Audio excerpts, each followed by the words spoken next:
Trade talks between the UK and the EU are set to wrap up in London tomorrow and move across the Channel to Brussels. Should Boris Johnson call it quits, saving David Frost's team another trip to the EU and opting to go down the no-deal route? This poll has now closed. Post-Brexit negotiations were continued for an extra 3 days this week after both sides showed a hint of cautious optimism following last weekend's meetings. Negotiators are expected to take stock of the current round of intensive talks this weekend when they will decide whether enough progress has been made to reach a free trade deal. This effectively sets a Halloween deadline for the discussions, which are focusing heavily on red lines. The Prime Minister has said he wants a Norway-style fisheries agreement, with the country taking back full control of its territorial waters.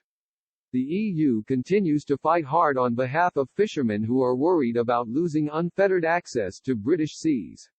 Skippers and fishing bosses on the continent have warned hundreds, if not thousands, of jobs are at stake if the UK kicks EU boats out.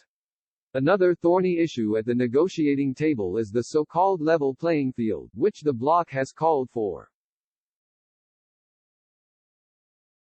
Brussels wants the UK to commit to a set of common rules on standards on labour rights, tax, subsidy law and the environment. The aim is to prevent businesses from London from gaining an unfair advantage over firms operating across the water. A source insisted Mr. Barnier's decision to keep talks in London going until Wednesday was due to the difficulties involved in bringing dozens of negotiators to Brussels, where coronavirus infections are rising fast. However, a source at Whitehall suggested there had in recent days been a shift in the EU's stance at the table.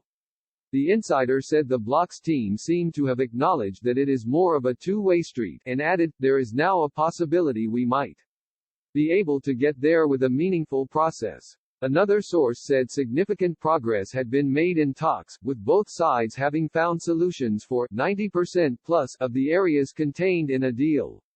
Their comments are bound to give rise to fears the UK may have compromised on key issues. If the teams, led by Mr. Barnier and Lord Frost, move to the Belgian capital on Thursday, it would be a major sign of enough progress having been made.